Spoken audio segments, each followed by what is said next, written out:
This is Hooked by Happenstance. I'm Kendra, and it is time for Chapter 12 of Yarn Tales. Yarn Tales is my ongoing series here at Hooked by Happenstance where I read books, I tell you about them, and then I apply silly Kendra rules to my star rating of the book and I add a segment to my reading shawl. So today's book is called A Natural History of Dragons, a memoir by Lady Trent by Marie Brennan. It's not actually by Lady Trent, but it is written from her perspective, which is also fictional. So the way that I found this book was I was searching through a long time ago, actually. When I first came across it, and I kept putting this book off, I was searching through RB Digital, which is one of the digital audiobook services that I use. This one's through the Kansas State Library service, and it has a number of books that I've never heard of before. And this is a series I had never heard of.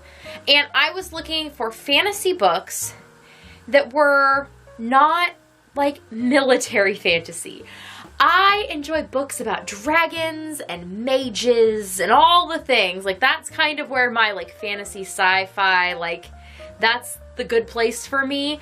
However, a lot of those books then lead to these big battles because we want to prove that dragons are like, I don't know, killing machines or something, which that's not where I like going with the whole dragon mage mystique. I just like to hear the story of like the relationship that forms between this being and human beings. And so these books kind of called to me based on the cover. You know, you can't always judge a book by a cover, but sometimes the covers just like make you feel a thing. And then you read the book and it like was perfect. This is one of those books. So the cover of this book has like a cream colored background, very plain text, A Natural History of Dragons, little subtitle, a memoir by Lady Trent, and then a picture of a beautiful dragon. And the dragon is beautiful in the sense of like scientific drawings, you know, where you will see like flora and fauna all like beautifully, what do they call them? They're like plates or something. It's where they're those very simple scientific drawings that do include color, but aren't fantastical. They're just so beautiful in their simplicity, and that's what this cover looked like. So I felt like they were probably going to handle dragons in a way I could get on board with. Little did I know what I was getting into, which, I know that sounds like a bad thing, was like Kendra in a book. So this book is like feminism meets dragons, and it works. And that was awesome. There are multiple times when Lady Trent refers to herself as a dragon and then talking about how the dragons are treated and stuff. I guess the time setting is kind of like Victorian England. It is clearly a made-up place, but the places they go, you can kind of find their analogous locations on Earth and Earth's people, but they're not like straight up being like, so we went to India and did this thing. But it sounds like they're going to a place in India, or that sort of thing.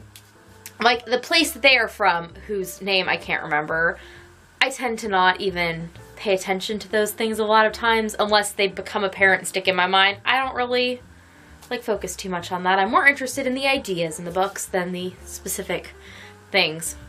Anyways, the, Lady Trent is in, like, kind of high society, and her parents are wealthy, and she is not interested in all of the things a lady should be interested in. She really just wants to learn things, and the way she learns things is through books.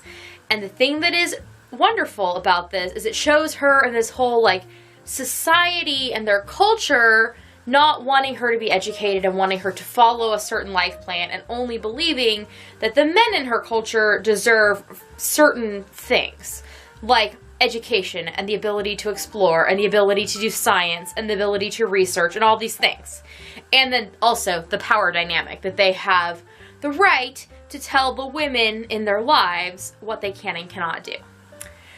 Well, luckily for Lady Trent, she is fortunate enough to be in a family where he does not outrightly at the beginning say so, but her father is on board with her interest in dragons, for one thing, and just all scientific things. She also has a thing about birds, and she just really enjoys learning. He has a large library, which he allows her access to, and he even buys books with her in mind, whether or not she knows that. So he is very supportive, and a lot of these kind of books, I feel like when you're set in these kind of Victorian, even if they're fantastical Victorian, but Victorian, like very conservative settings, I feel like the way that they show feminism and women's empowerment in these stories is by making all of the men complete trash and making them treat the women horribly.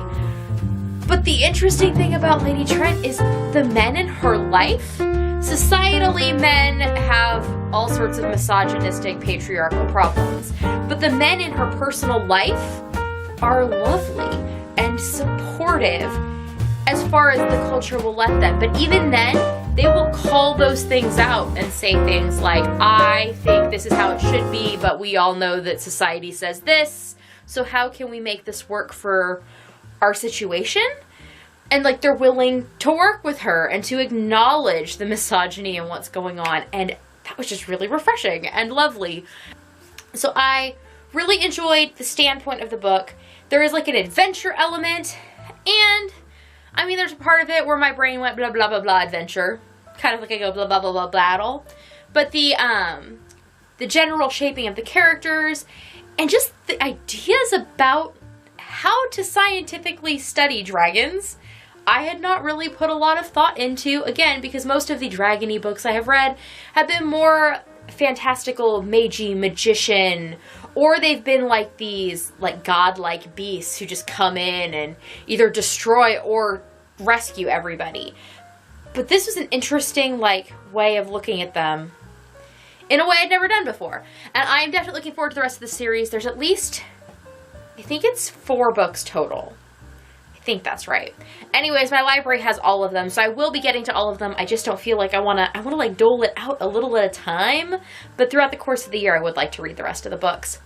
The story was fine. There was parts of it that I just kind of checked out on, but the overall, the theme, the characters, the way it was presented, the pacing was very, very good, and I enjoyed it. So my rating overall was 4 stars.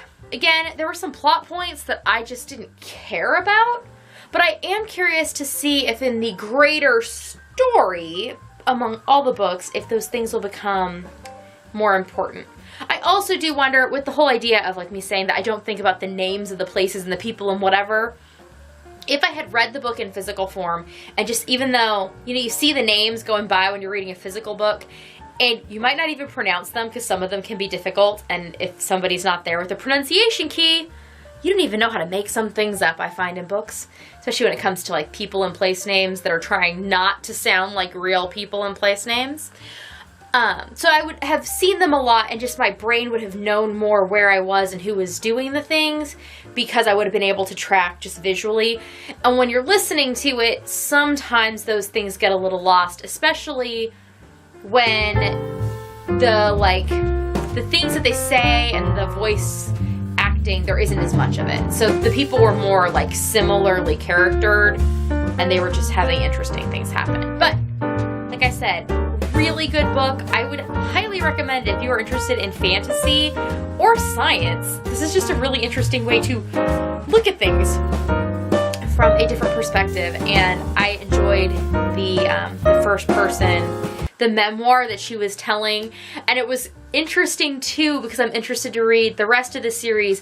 She kept calling back to things and like saying, you know, when I was young and this was happening, I wouldn't have said it this way, but you all know after all of the things that have happened in my career, this is why this is the way it is. Or the opposite, saying, you all know later I would have done X, Y, and Z in this scenario, but instead I stayed in my place and did what I was supposed to. But those are obviously the lessons she learned that in the future will make her act differently and potentially have different outcomes.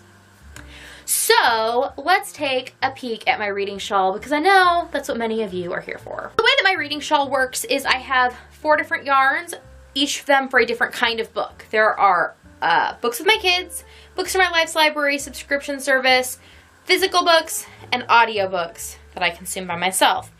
And each of them also has a stitch pattern that goes with the yarn.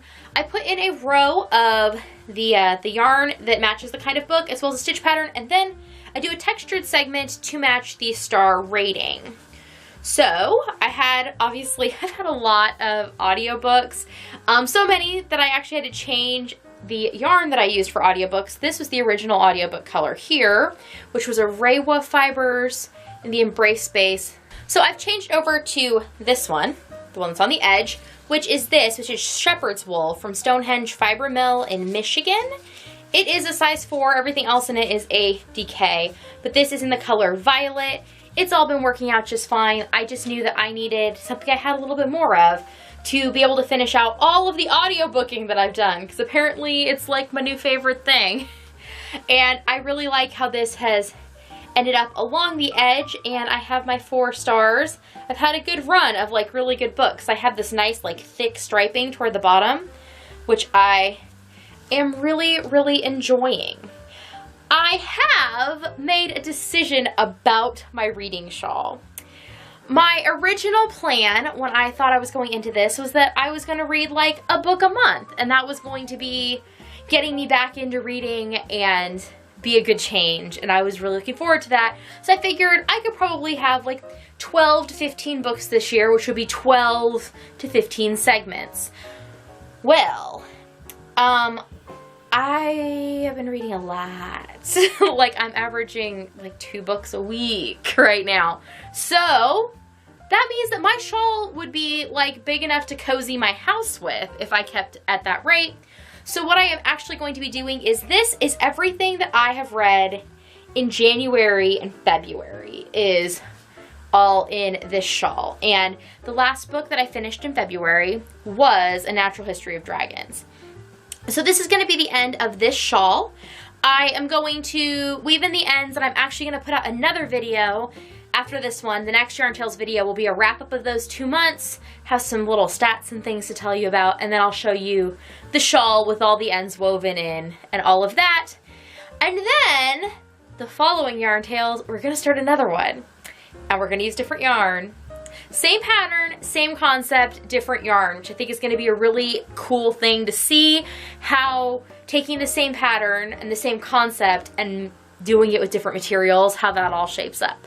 So that is the plan moving forward. Hopefully you'll join me along the way with that. If you would like to subscribe down below, because I'm not always sure when these videos will come out, that is the best way. They will just float into your subscription feed when I post them. And I will see you all next time. Bye!